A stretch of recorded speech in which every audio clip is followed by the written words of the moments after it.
Oh, sagitulah. Wal umumu min sifatin nutqi. Lafad-lafad yang menunjukkan umum, ya sebagian dari sifat-sifat yang diucapkan wala yajuzu dakwal umum fi ghairi. Jadi hal-hal yang bersifat umum itu tidak bisa menunjukkan kepada sesuatu hal yang memang berjalan di atas relnya. Awas, seperti hadis yang menceritakan tentang Rasul pernah sholat jamak, ya, ketika melakukan perjalanan. Nah, hadis ini diriwayatkan oleh Imam Bukhari. Nah, hadis tersebut kemudian tidak serta-merta full setiap perjalanan jauh atau jalanan dekat itu mewajibkan dikosor. Bukan mewajibkan, tapi diperbolehkan kosor. Boleh juga itmam. Karena ini bagaikan suguhan. Ketika kita bertamu, ini adalah suguhan dari Allah. Kalau kita bertamu kemudian disuguhin sesuatu sama pribuminya, makan tuh bala-bala, nggak mau, saya pengen donat kentang. Gak usah nawar, kalau memang nggak doyan ya wis. Gitu. Ojo banyak bacot. Ojo banyak ngomong terus. Ya udah, kalau mau ya wis, lakukanlah sholat jamaah qashar. Kalau nggak mau itmam, memang lebih sempurna, ya sudah. Ya. Jangan sampai ngomong, tetap aja lebih sempurna itmam. Ngapain kita harus qashar? Nah, itu kan sama saja menolak pemberian daripada Allah Subhanahu. Nah, fa inama yaqau fi wahidin minhuma. Nanti lihat situasi dan kondisi. Nanti kita bahas. Wa kama bi qada'ihi bi sub'ah lil jar. Rasul pernah melakukan sub'ah. Apa itu sub'ah? Sub'ah lugatan adalah ismul masdar bimakna tamaluk. Sub'ah itu artinya memiliki. Akhadtu daro bi sub'ah ay tamallaktuha bihaqqi sub'ah.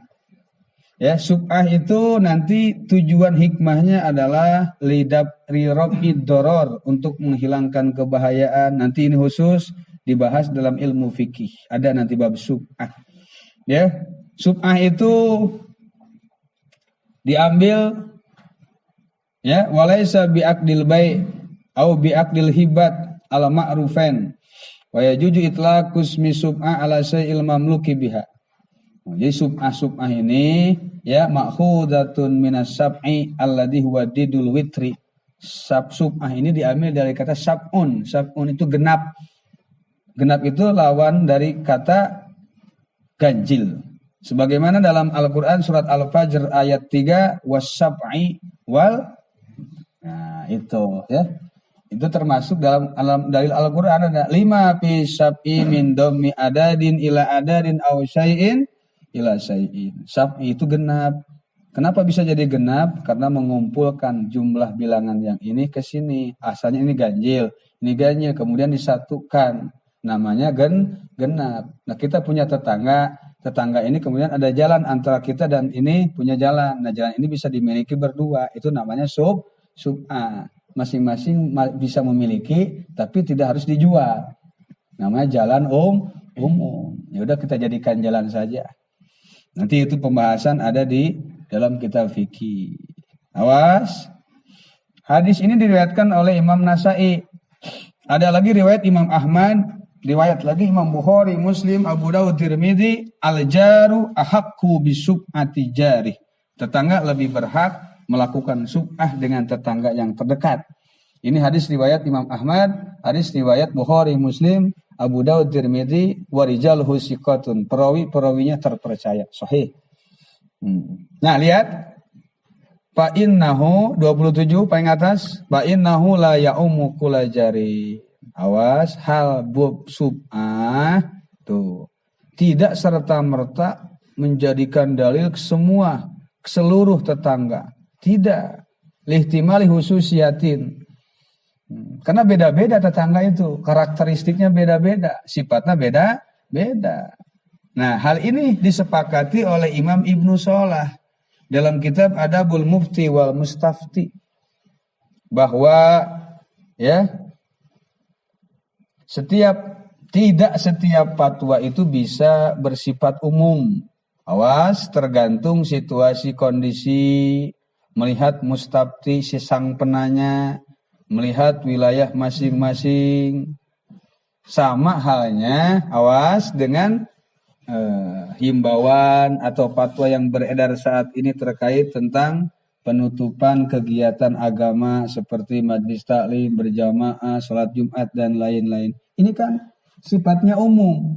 Nah, ketika bersifatnya umum, pasti memiliki situasi dan kondisi yang berbeda. Tidak untuk zona yang hijau. Tidak berlaku untuk zona yang memang tidak terkena COVID-19 atau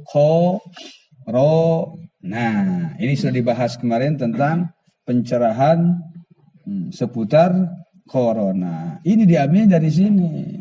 Jadi umum itu. Umum tidak bisa jadi tergantung beda-beda situasi dan kondisi.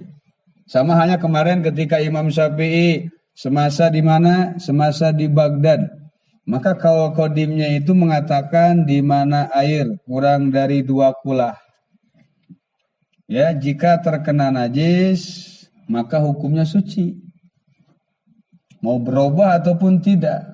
Nah, tapi ketika Imam Syafi'i pindah ke negara Mesir, namanya kaul jadid. Maka fatwa itu berubah.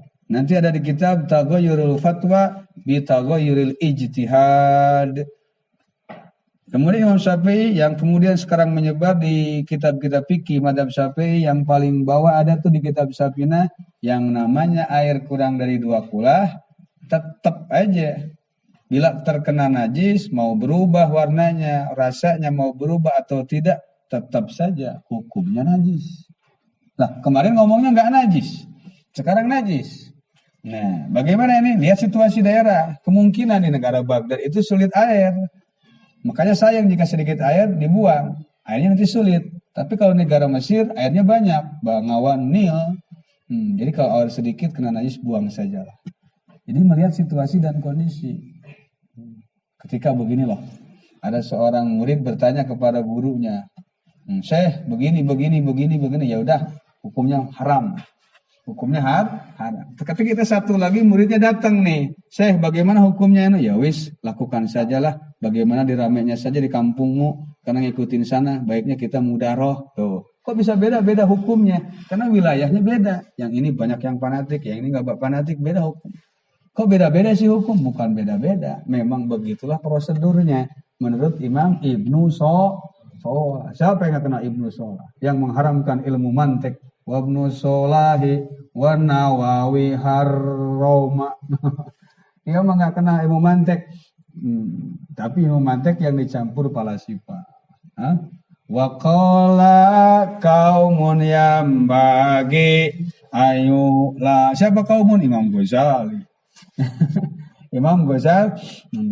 Salah satunya Imam Suyuti. Kata Imam Suyuti, apapun yang kalian mau tanyakan, ini lagi bukan sombong, ya, tapi lagi memperlihatkan diri supaya mereka tahu bahwa Imam Suyuti itu hebat. Bukan sombong yang kemarin dibahas. Barang siapa yang ingin menanyakan masalah kepadaku, mau masalah fikih, mau masalah usul fikih, mau tafsir, mau hadis, mau disiplin ilmu, mau nahu, sorof, ma'ani, bayan, arud, tanyakan ke sana. Jangankan 1 madhab, 4 madhab aku jawab. Asal jangan nanyain mantek, kata Imam Suyuti. Saya kurang suka ilmu mantek. Ya, kemudian saya juga sama, nggak bisa, nggak senang sama ilmu mantek. Naon lieur aing teu ngarti. Muhtalitot nasam siah lieur aing cenah cek nu lieur mah. Tapi bukan berarti ini lemahnya Imam Suyuti. Imam Suyuti julukannya Ibnul Kutub. Julukannya Ibnul Kutub. Beliau itu lahir di atas kitab. Bapaknya memang ulama besar.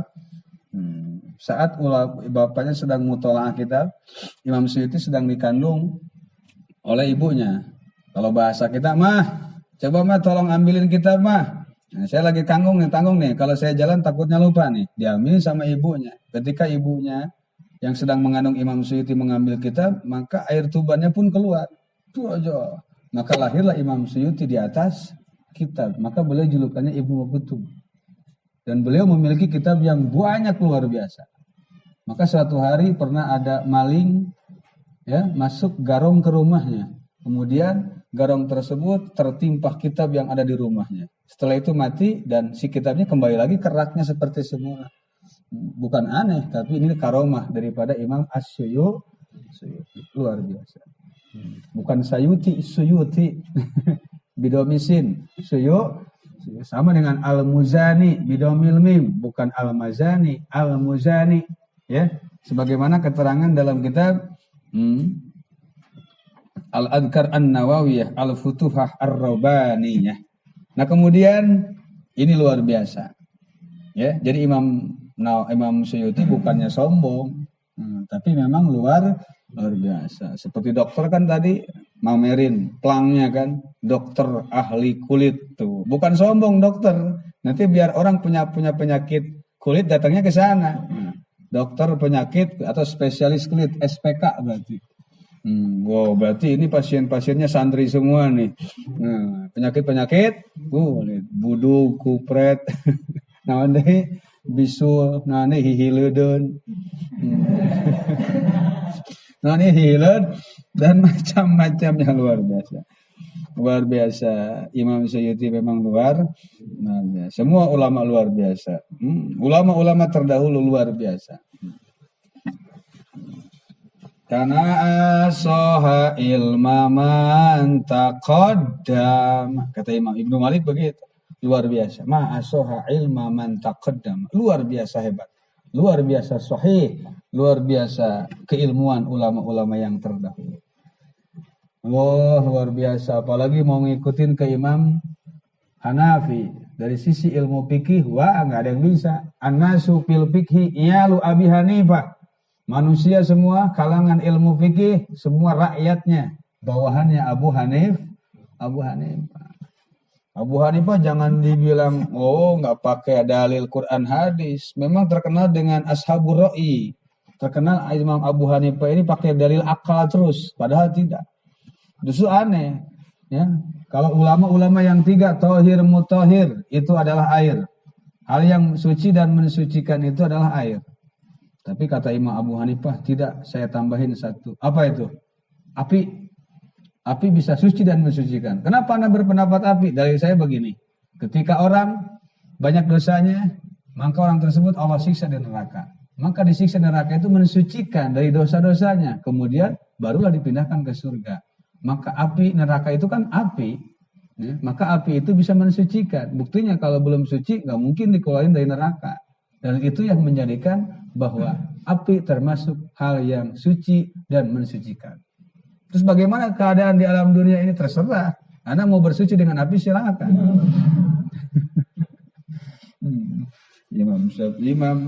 Imam Hanafi luar biasa. Maka dikutip dalam Syarah Al-Muwatta, Pamalikun ala tariqati Umar wa Syafi'i ala Abi Bakril Abar kada ala Utsman najlu Hambali suma Abu Hanifah ala Ali. Abu Hanifah ini mengikuti jejak langkahnya Sayyidina Ali. Abu Bakar Siddiq diikuti oleh Imam Syafi'i. Sayyidina Utsman diikuti oleh Hambali. Terus Sayyidina Umar diikuti oleh Imam Malik. Pamalikun ala tariqati Umar. Jadi semua madhab yang 4. Kullun minal a'immah ala shawab. Wajib taqlid wahidin minhum. Kemudian diperkuat oleh Syekh Ahmad Sawi dalam tafsir As-Sawi. Beliau As-Sawi murid daripada Imam Dardir. Fal kharij anil madhahibil arba'ah dalun mudillun. Keluar, orang yang keluar dari madhab yang 4 dol, sesat. Mudillun, menyesatkan. Ini kehebatan-kehebatan para ulama terdahulu. Wawayan